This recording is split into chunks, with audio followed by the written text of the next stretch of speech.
So basically with episode two, basically change the shoulder of season two, I have to definitely say there are some things I definitely do want to talk about. I definitely think there's some things that are kind of a little bit important to basically talk about. Personally, in a way, I definitely do think that I definitely do think that Yuki pretty much let his guard down and basically what he did and basically stuff. And I'm kind of like wondering, like, why did he basically that he really basically that he did that. And one thing I'm really kind of wondering, like when he was sleeping because the snake girl just kind of sneaked down right in. But even though the girl who's basically the big giant girl, you probably know who I'm talking about. Her, the blonde headed girl, the short hair. I'm not talking about 10K. I'm not talking about the other girl. Talk about the other girl because she wanted to step in. She wanted to have a little do the deed with the man. Let's just that's what definitely would say. But anyways, the snake girl just basically just kind of popped in, and basically one thing I found really noticing about her character is basically that she seems to me that she's basically kind of like a succubus basically as a character that she seems like she really actually is.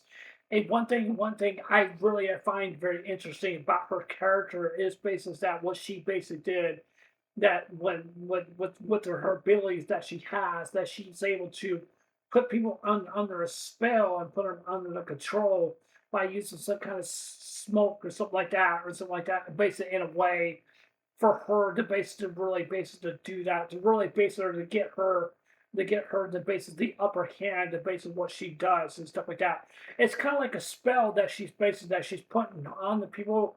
That's basically what she's really actually trying to do, and that's what she really is basically what she's really actually basically that she's really just basically just doing. And I still would label her as a succubus, basically as a kind of character. If you guys know what's a succubus basically kind of character, a succubus basically kind of character is a person is basically a person that is a lustful kind of desire, basically kind of like a woman that likes man or woman or basically eternity of basic of lust or something like that. And I guess that's probably you would definitely will say because they really don't care for love. They just care for a lustful, different kind of nature. That's what they definitely do like, and that's their premises, basically being a succubus, because that's just something that they definitely do like, because that's what they inherently of their abilities, basically what they definitely do like.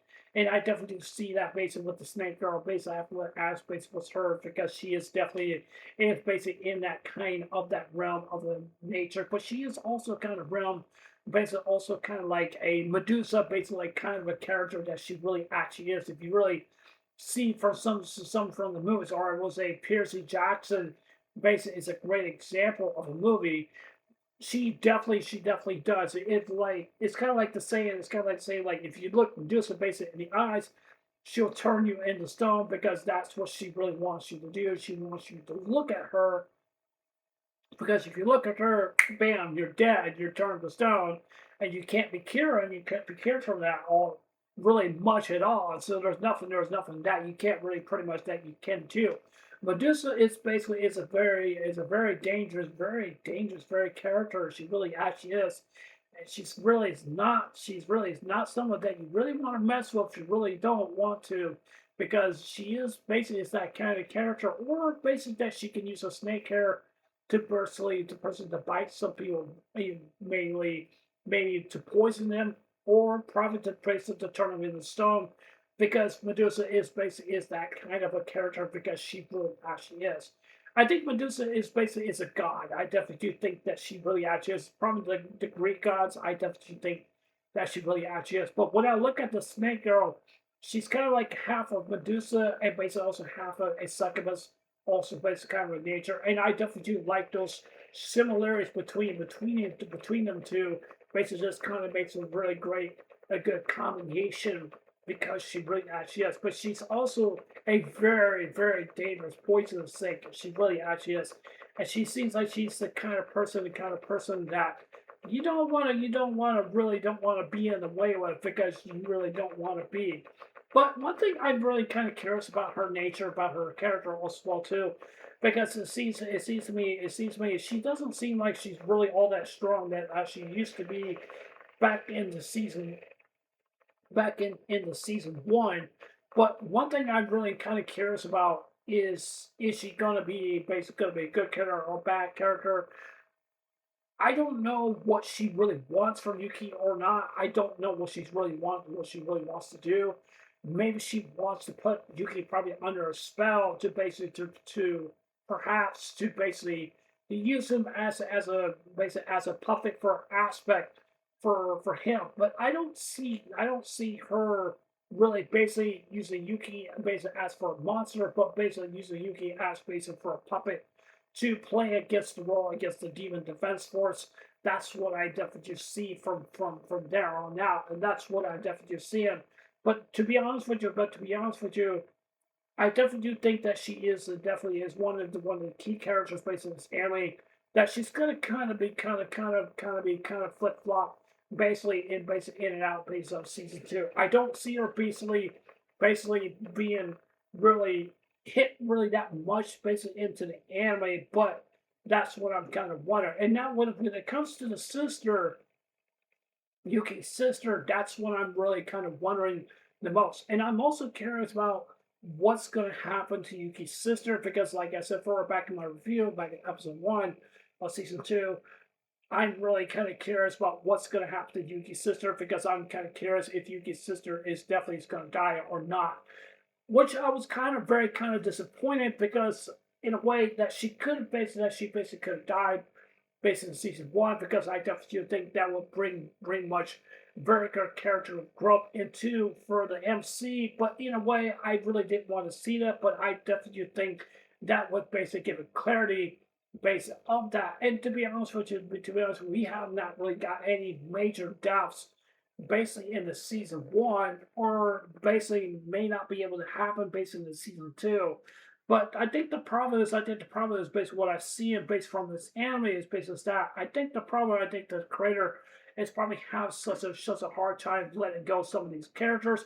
Maybe he doesn't really want to hit off the base with these characters, or basically doesn't want to kill them off, or just basically maybe this is not what they really add honestly that they don't want to do. I really don't know. I don't know if there's ever going to be a character death. Now, I also want to talk about Neen based on the character. I want to talk about her, and I'm kind of wondering if is she really ever going to get to see her parents? Is she ever going to find her parents, or maybe or not? And I'm wondering if there's maybe a very good, strong, very good possibility. I'm kind of wondering if Neen's parents is basically probably being held into the bureau, or they could be part of the bureau.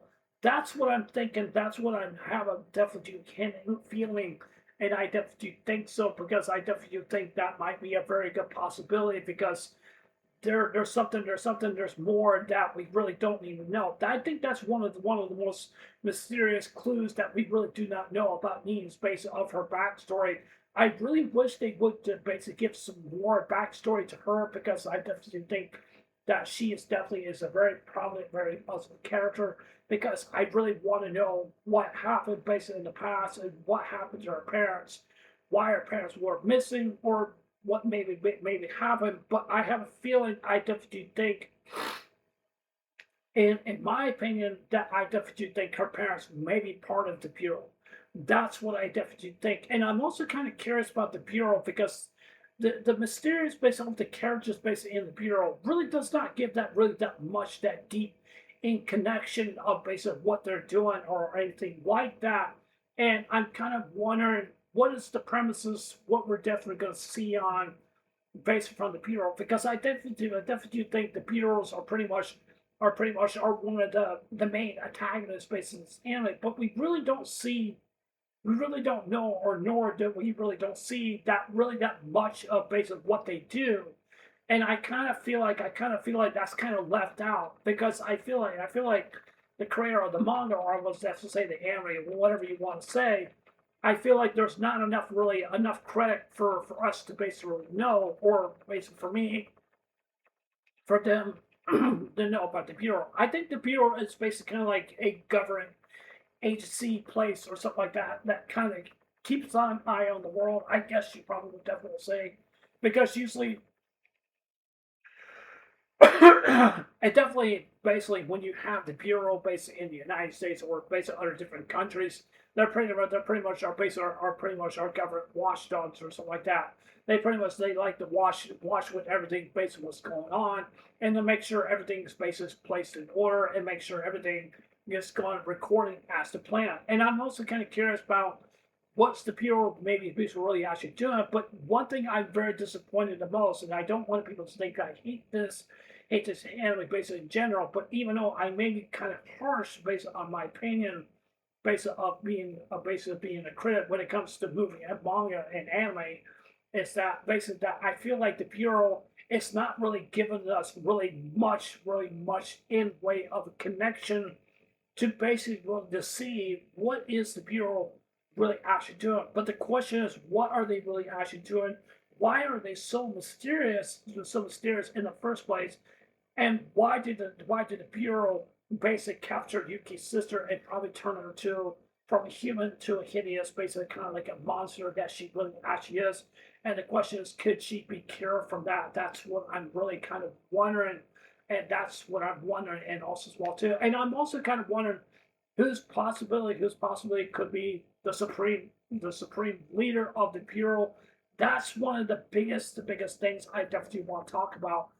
That's what it basically feels to me. And I'm also kind of wondering if Rin, I definitely would say if Rin is basically is a that she's a character I definitely keep a very close eye on, because I have a feeling that she is a double agent. I have a feeling that she could be connected to the Thunder Gods, or that she could be a connection to the Bureau also as well too.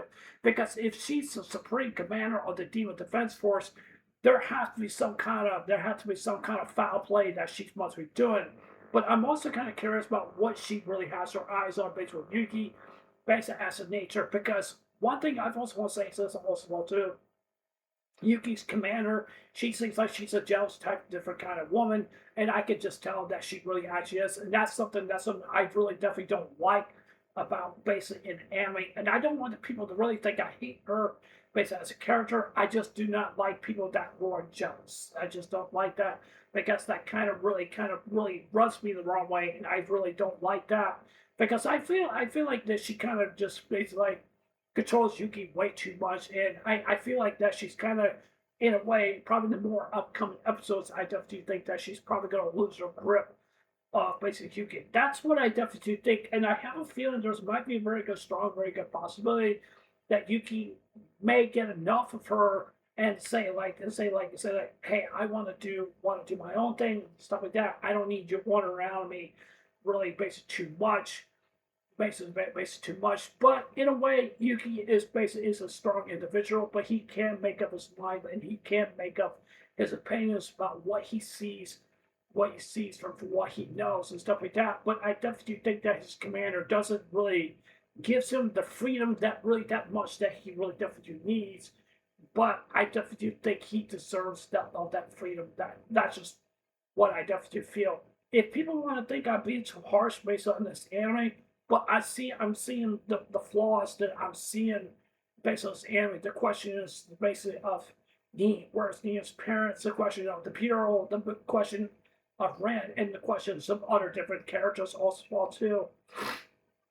But I think that one of my major problems is one of the biggest mysterious moments I have to say is the Bureau, because the Bureau is basically something that we really don't even know really much about what they basically were doing, and why did they really did that to Yuki's sister. So I'm really kind of curious about that, and I'm also kind of curious. My second biggest complaints is Neen's past. That's what I really want to know. I hope we definitely do get to know something about that.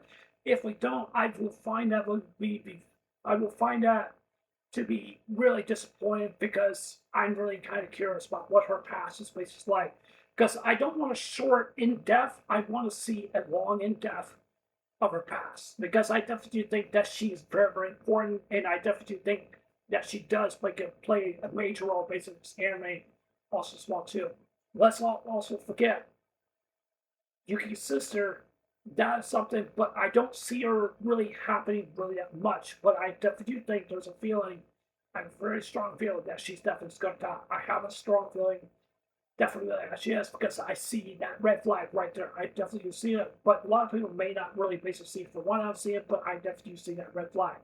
That red flag was shown in season 1, but that could be shown in season 2. But also, one of my third major complaints is that we don't see any major character deaths. So we'll just have to wait and see from them. So we'll just have to wait to see from there. But yeah, anyways, that's it for this review. Tell me what you guys think. You guys like this episode? You guys don't like it? What's your guys' overall thoughts about what I said about the Bureau, about being mysterious, about Nian's past as well too? That's something I'm very curious about. And also Yuki based on his sister, and also Ren based on also as well too. That she seems like she's a prominent and mysterious based on the kind of character, and I still definitely think that she's a double agent. I have a feeling is she a double agent for the Thunder Gods, or maybe that she's a double agent for the Bureau.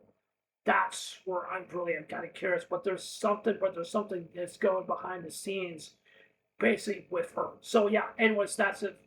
So yeah. Anyways, this is Underlegs. I'll see you guys later. Take care. Hope you guys have a day. Don't forget to subscribe. Please consider subscribing. Please hit the like button, give me a thumbs up or give me a thumbs down, and please leave a comment. So, love you guys. Take care. Hope you have a day. I'll see you guys later. Take care. Bye.